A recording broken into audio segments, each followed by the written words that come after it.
And you dropped the F-bomb, by the way. No, that wasn't going to go in. Oh, was it? Okay. Anywho, every time you do that, it reminds me of Wayne's World. Which part? And 3. Yeah. Yeah, it reminds me of that every time. Welcome back, everybody. Yes, and 'tis the season once again for the fat jolly prowler to break into your home and bring goodies to your precious snot gobblers who clearly are not deserving or grateful for a vast majority of the garbage that they get, and it's just going to get thrown away in a few days. Eventually. Was it like 40% of all those toys break within the first couple of days? Yep. Wow. Except for Nerf guns. And what is the funnest part of having kids during the holidays? Taking your children to the mall to sit in the lap of Santa Claus and Never his... did it. Really? Nope.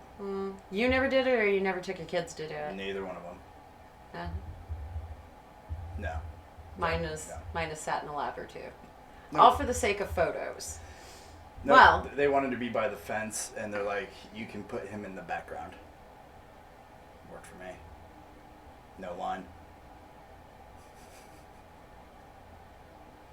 No scent of beer and cheese. Ew. Anyways. You sit on a throne of lies. And speaking of thrones... The one today is actually our first recommended movie, like an actual message on YouTube.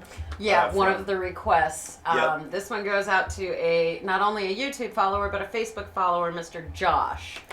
Thank you so much. I've known Josh since junior high. Yes, and you watch pretty much every one of our videos. Yep. You comment on them. One of our most dedicated followers, so we figured we'd start with you first. Yep, so thank you for this recommendation. And yes. what are we reviewing today? We are going to be reviewing the 2007 British horror, The Devil's Chair. Devil's Chair. Now, this is actually a real thing in real life. Yeah. The Devil's Chair, Devil's Table. The Devil's Bathtub. I mean, there's lots of them all over the place. I do believe there's 3 or 4 states in the U.S. alone who claim to have the Devil's Chair. Iowa, Wyoming, and Florida are 3 of them, yes. Some of them, like the one in Iowa, isn't so much the Devil's Chair as it is just the haunting chair. Haunting chair, which it has in quotes the Devil's Chair. Yeah, and it's probably the prettiest one. Yeah, it's sculpted beautifully. Yeah. Just huge stone, and they got that drapery. It looks really quite nice. Cool. We'll have to hunt it down. Oh yeah, well, we go up to Iowa all the time anyway. I want a picture in it. Yeah. Ooh, family Christmas picture. So if none of you have seen this movie, or if some of you have, it is a British horror that had a budget of £150,000, which in translation of US dollars is what, like just under 200,000. Which is that's pretty low budget. Well, I mean, and considering a lot of it was shot in the same location, I mean, just going room to room to room, basically an abandoned building. So it's not like you spent a lot for location. Right, in which the abandoned building was a old asylum. Yes. Which the main actor, Andrew Howard. Andrew Howard plays the character of Nick. Nick West. Yes. And he reminds me of the other British actor. Jason Statham? I think that's it. Statham? They I think that's how... I think that's how you pronounce it. I don't know.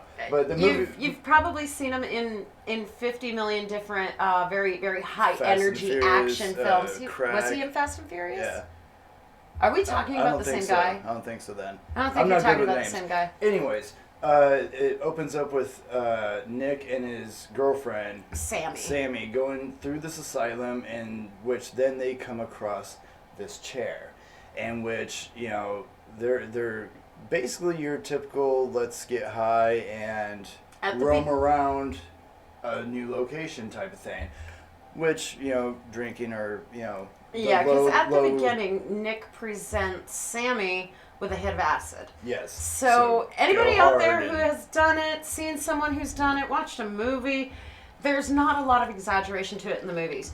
you do see things. You have auditory and visual hallucinations, and they're running around an abandoned asylum as if they're ghost hunters. Right. And then all of a sudden it takes a massive twist where Sammy sits in the chair. Yeah, they come across this creepy chair. And it's your typical, it's got a skull on top. It's got like these wooden like spinal bars that come up, and then the huge femur bone down the center of the back looks cooler and shit. It's got a wicked creep vibe to it, but it's also very rustic looking. Yeah, exactly. It does have that rusty appeal, like you would get, like you need a tetanus shot. Yeah, absolutely.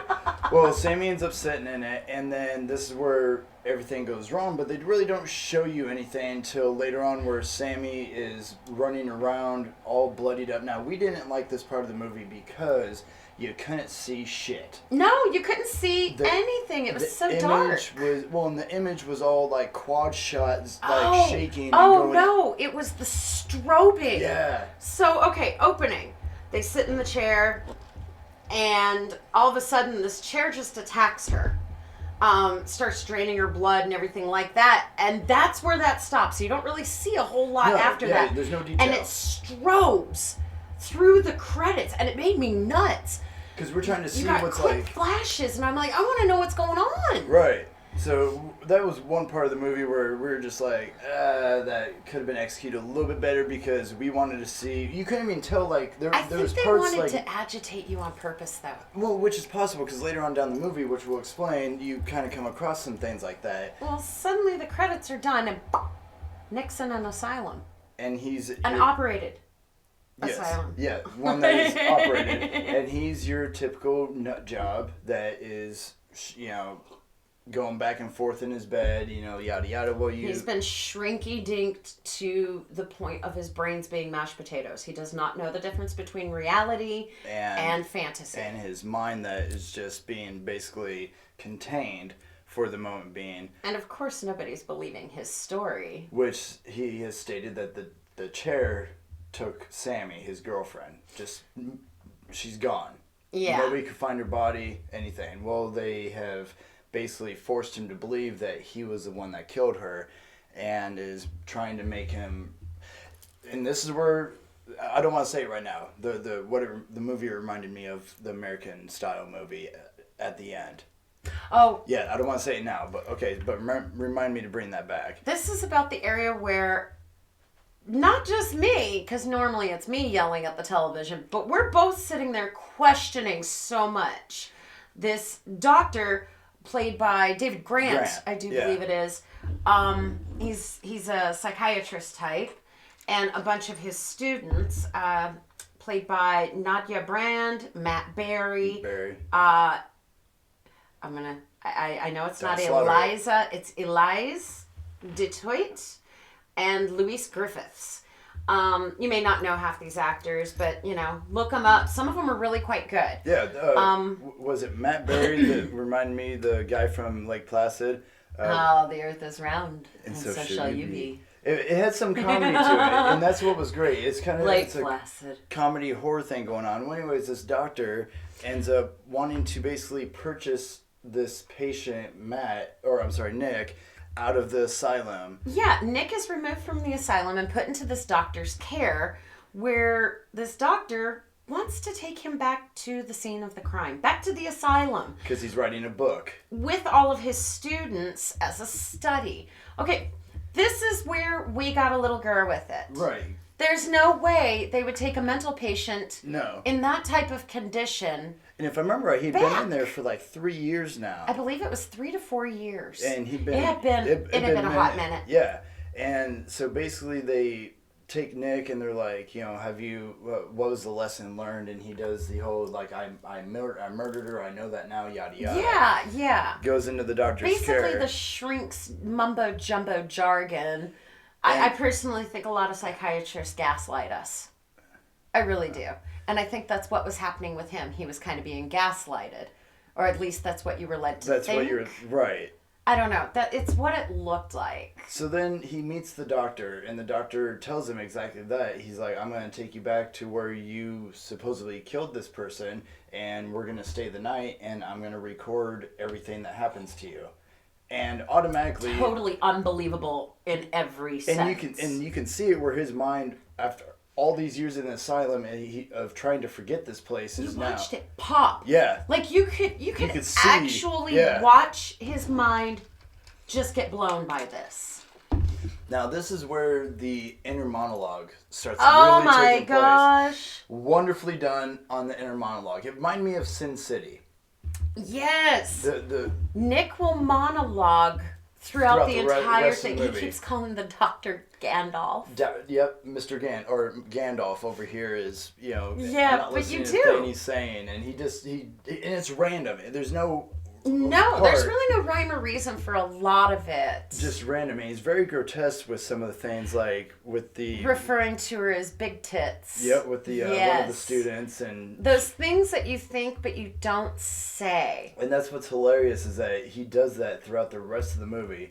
So they get to the asylum, the students are there, and they all believe that he, again, murdered this poor girl. Yeah, they see him as just this psychopath. So they're constantly on edge, constantly watching him, and so they go in and he automatically goes right to the room where the chair was. Yeah. And this is where it starts. Then there are some bizarro twists that start kicking in. Turns out the doctor could care less about his mental state or this book.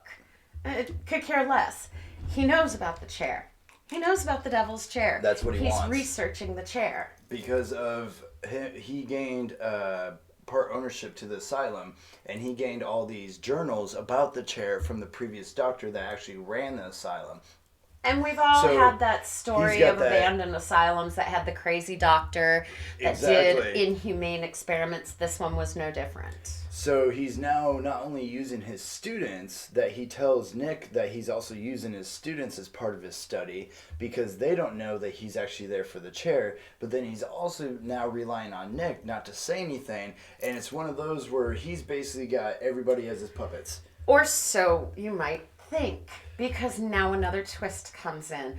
Loved that about this movie, by the way. Constantly kept you on your toes. Yeah. Loved that. Well, here's a new twist.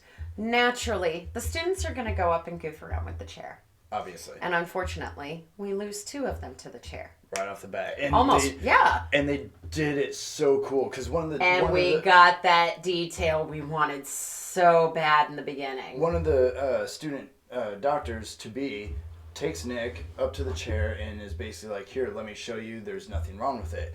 Well, in the chair, the way it's activated is by blood. And so there's a little cubby hole where you put your finger into. You kind of slip your finger in there and it pricks your finger. The needle comes out real quick. Then the clamps come down. Around the neck. And around the neck. That's right. I forgot about the neck one. And then, you suddenly have these Then you have all these screws, like winding, like metal contraption things, just go straight into the forearm. Very animatronic looking. Oh yeah, and you have grindiness. And starts draining you. Super cool. It's the one that went up here that made me kind of go. And like all the skin is like bulged out. And it's like spinning like a screwdriver into the body parts, and then poof, they're gone. Yeah, just. After the blood has been draining, they're gone. They just disappear. And so Nick now starts freaking out because nobody's hearing this go on, so he has to go search for the others.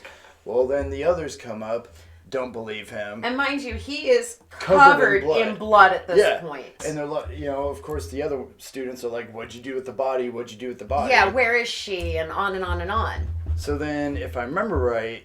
That's around the time that the doctor fesses to Nick that he's there for the chair. Screw the rest. It was right. It was right before that. No, it was right after that. Oh, that's right. Because they wanted to go to the doctor's journal to try to figure out how to get her back. And that being said, this is when the doctor and his assistant, the last student, Matt Berry, the bigger dude, ends up getting caught in the chair. Yep, and that's when everything starts coming together. The doctor starts fessing everything. His new twist, it turns out his assistant is in on it, and but before that, they actually show you where these people have gone. And that's right. Yeah. So they're in an alternate like realm where it's kind of very Resident, or not?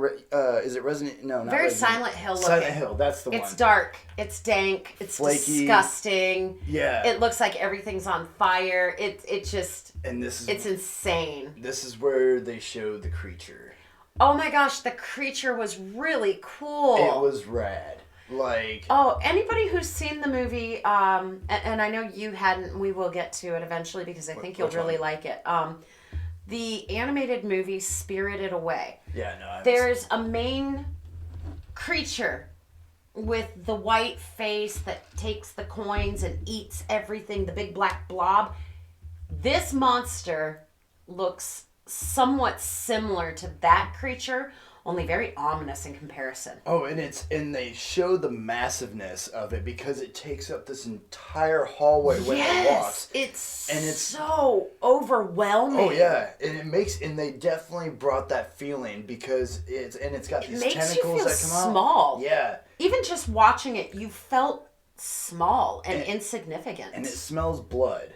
So these people that now are running around in this demon's realm, it's trying to search for them, but then remember once the bigger dude, Matt, ends up cutting himself, that's when the demon comes. It consumes his face. Took his eyes and ears. Took his eyes and I believe his ears as well, and like just left him there. Like it was eating him piece by piece. Like, I'll come back for this snack later. And this is the time where Nick sits in the chair, tries to go save Rachel, if I remember right. Because they've put the 2 and 2 together, the 3 of them, the doctor, his assistant, and Nick, they've put the 2 and 2 together. Along with the doctor saying, well, this leads to another universe. They're looking for the human soul. Yes. So Nick sits in the chair saying, well, I need to bring these people back. Yeah. As soon as Nick goes and disappears, this is where a new twist comes in. This is where a double cross comes in. Very well done. And it turns out the assistant is trying to get the doctor. Is like not just in on it, but gonna double cross the doctor. Which he already figures that she's trying to double cross him, and then double crosses her. It's a real back to back thing. Oh my gosh! It actually got slightly muddled for a moment. Well, then you find out that the doctor knows that the chair needs to be fed, so he feeds his assistant to the chair. She ends up popping into the other realm with her leg all messed up. Yeah, she's all sorts of fudged up. And she's dragging along the ground, which ends up saving Nick, and I believe her name was Rachel. it wasn't the leg, it was the stab wound. That's right, but she couldn't walk. He stabbed her before he put her in the chair. Yeah. That's what it was. The demon smells the blood and goes for her. Mm-hmm. Now you have Nick, and I believe it's Rachel, running through this demonic realm of this demon's world. Like never-ending hallways. In which this is where you come across the doctor finally being in the same realm as the doctor comes into the same realm and tries to control the monster with a specific book. Why is it always a book? I don't know. But he's mumbling all this mumble jumble, which is funny because he calls him Gandalf the entire time. Well, then he ends up... Now we start getting more inner monologue. And the inner monologue is not just him thinking. No. He directs it at the audience. Straight to the audience. Like... This is what you wanted? Is this what you wanted to see? Blood, guts, gore. This B-rated movie. You sick mofos. Calls it a B-rated movie. He actually addresses the audience watching the movie, and plot twist. This is where I thought I was not expecting this, because I'm expecting this whole demon thing to take place. Maybe the demon takes over his soul. Yada yada. No. Suddenly, Nick and Rachel are all romantic with each other, and you hear the doctor in the background telling her, "This isn't real. This isn't real. This isn't real." And now you get a twist, and this is the only part of the whole movie that made me physically uncomfortable. They never left the room with the chair in it. Ever. There was never a chair. There was never a chair. They are in the room where he killed Sammy, and... they're still in the broken down asylum. Suddenly, everything snaps back to reality. He's in the asylum scrubs, as if he was taken directly from the asylum there. Straight there, yeah. They are in the abandoned asylum. And there is blood and carnage all around you. Basically, every student and the doctor are all laying down trying to get away because that opening scene back into reality. And they've got like slices all over them. They've been diced up, and you find out Nick he knew there was no chair. Yeah, he literally was a psychopathic murderer, like schizophrenic, and just went around bashing all the heads. Extremely delusional. Extremely. Yeah. He continued to look at Rachel as if she were Sammy. Yeah. Which I'll admit, the actresses looked a great deal alike. But yeah, he completely flips. And chases, chopping him up with an axe and... I loved it. It was... Oh, yeah. It was, like, my mouth, I was like... We were left at the end of it, like... Yeah. I mean, we were awestruck, and we actually sat silently for, about a good 10 minutes? Probably. Sitting there going... I wasn't expecting what it. What did we just watch? This is getting a 5 out of me. I'm loving it. I love... like... well, you did it at the beginning, but... Anyways, I'm giving it a 5 just because of the amount of twists throughout the movie. It kept me entertained. It reminded me of Shutter Island. That's what I wanted to say. That's it. It reminded me of Shutter Island with... only a little more Leonardo DiCaprio. DiCaprio. So the whole, like, in his mind and, like, trying to set up the situation type thing. I found the... But it also had a slight touch of... What was that one where they're in the dream state? Insurgent?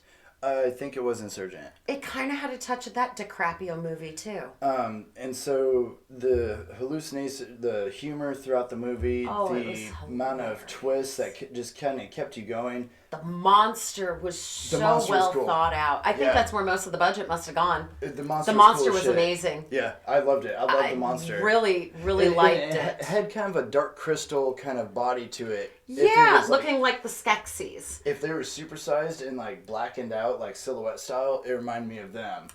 Here's what I liked the most, though, was the conclusion. Normally there's a final girl who gets away or something like that. There is. In his mind, there's a final girl. Sammy. Yeah. He leaves with he's having a visual hallucination that she's there. He leaves. He gets away with it. Drives away. Murders the entire lot and leaves. So, Josh. Very well done. Thank you. Great recommendation. Director Adam Mason. Yes. Absolutely flippantastic. 5 out of 5 for me on that one. And thank you very much, Josh. That was awesome. First off, I'm astounded that you watched this. I am astounded. That is amazing. Really, really good movie. Awesome recommendation. Thank you so much. I absolutely love it. So there we go. The Devil's Chair from 2007, directed by Adam Mason. Thank you guys so much. We appreciate you coming back. And thank you so much. And every single one of you have very pleasant nightmares.